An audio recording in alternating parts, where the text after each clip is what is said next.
최근에 수익형 부동산에 대한 관심이 굉장히 많았습니다. 인구가 이제 고령화 사회가 되고, 그리고 주택 같은 경우에 규제가 너무나 많다 보니까 상대적인 수익형 부동산이었던 뭐 지식산업센터라든가 이런 오피스텔 같은 경우에 규제가 좀 덜했고, 그리고 이런 부분들을 통해 가지고 주택 투자를 피한 월세 투자, 수익형 부동산 투자에 관심을 많이 가졌었는데요. 제가 이제 최근에 봤던 내용들, 그리고 어려움을 처해 있는 사람들을 보게 되면은, 지식산업센터 같은 경우에 단돈 10%의 계약금을 가지고 레버리지를 극대화시켜 가지고 이제 나중에 월세 흐름을 만들기 위해 투자를 했던 분들이 상당히 많습니다. 그리고 최근에는 이렇게 많은 지식산업센터들이 완공이 되면서 공실률이 굉장히 많아졌어요.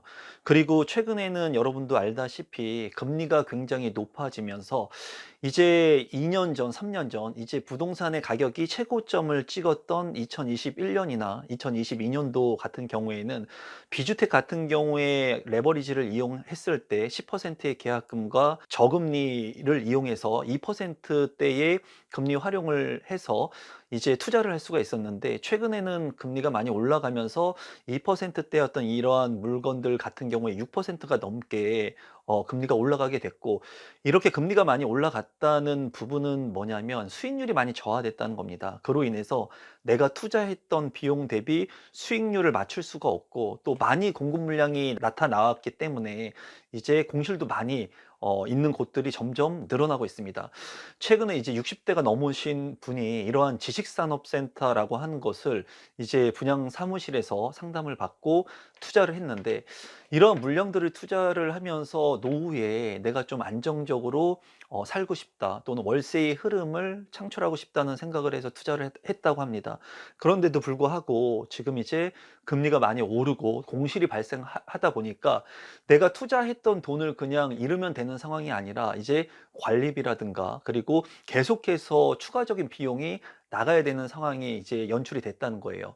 60대가 넘으신 이분 같은 경우에는 지금 현재 이 대출 이자를 내기 위해서 청소일을 다닌다고 하더라고요. 그런데 더 중요한 것은 무엇이냐면, 이러한 지식산업센터를 하나를 투자한 것이 아니라 이제 여러 채를 투자를 했다라는 거예요.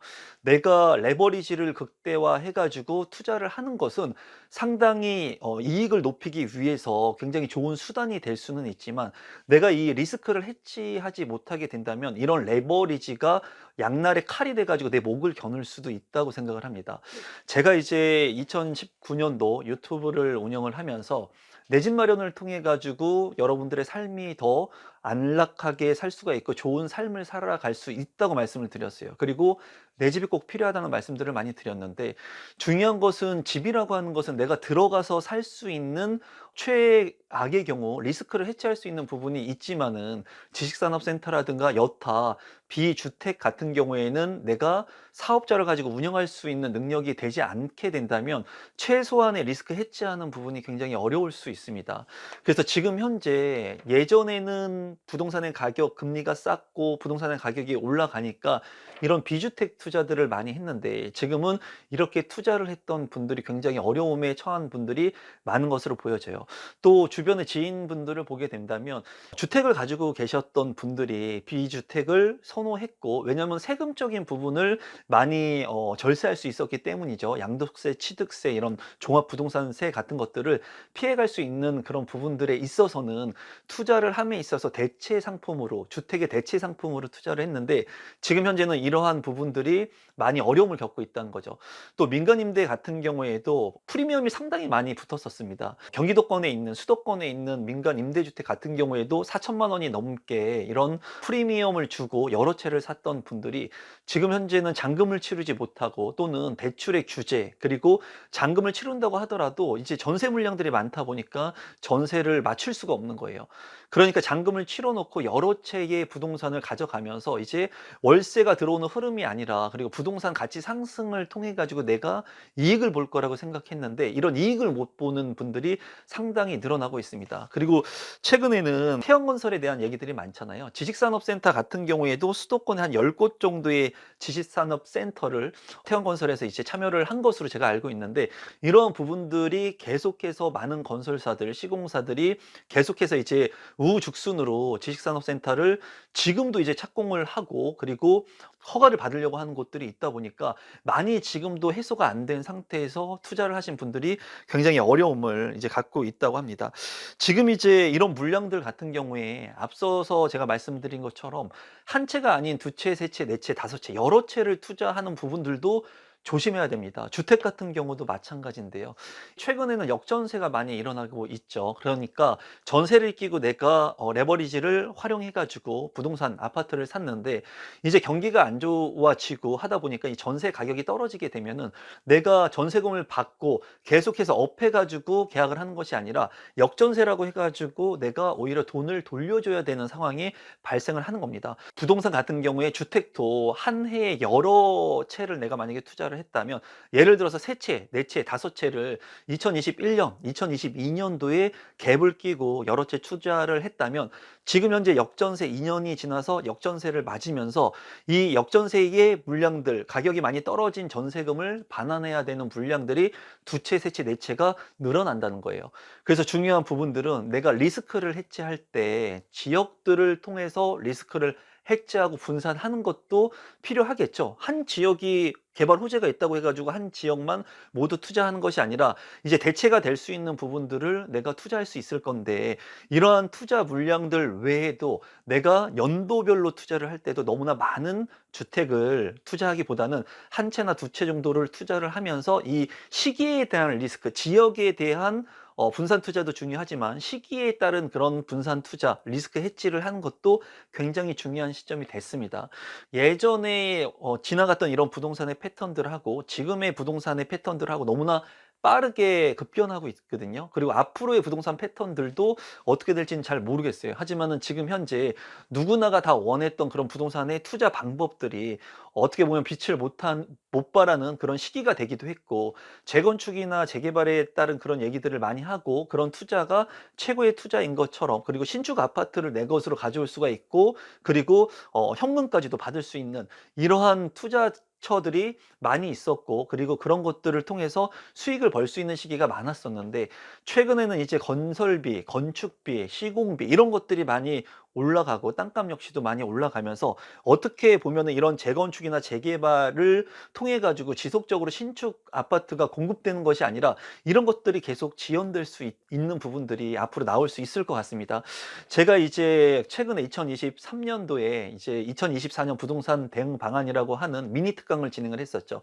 거기에서 제가 말씀드렸던 부분들은 경매에 대한 부분을 말씀을 드렸고요. 왜?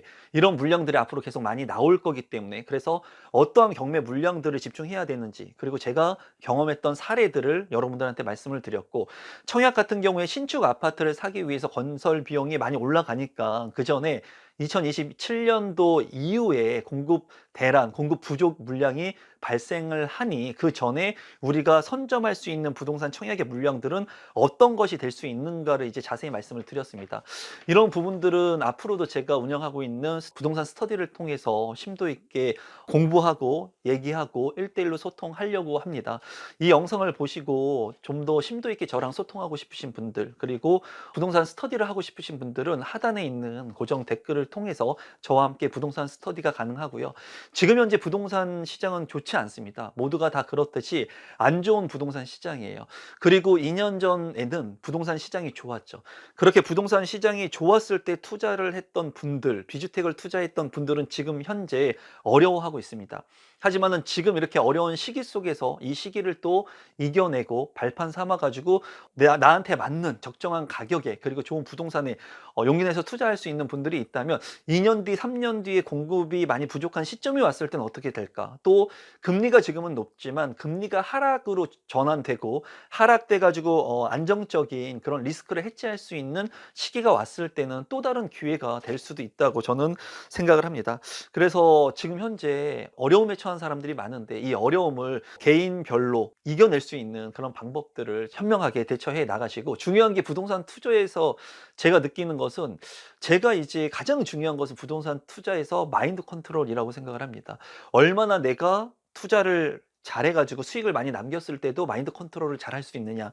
그리고 내가 실패하는 투자를 했을 때 거기에서 얻는 것이 무엇이고 내가 그 리스크를 해지하고 그 어려움을 어떻게 빠져나올 것인가에 대해서 마인드 컨트롤을 하고 그 문제를 해결할 수 있는 능력들을 배양을 하면서 성장을 한다고 생각을 하거든요. 그리고 지금 현재 너무나 많이 투자를 하는 분들이 고통받고 있습니다. 이 영상을 보시는 많은 분들, 구독자분들께서는 많은 투자, 주택수를 많이 늘리기보다는 한 채, 두 채 정도, 그리고 내가 감내할 수 있는 리스크를 해지할 수 있는 그런 레버리지를 활용해야 되겠구나 하는 그런 공부를 하는 시점이라고 보여져요.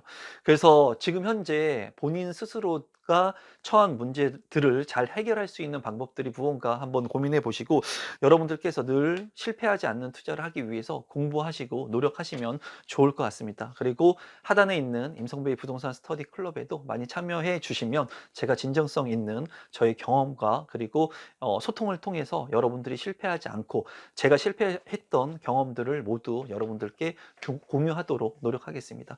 오늘 영상은 이것으로 마무리 짓도록 하겠습니다. 감사합니다.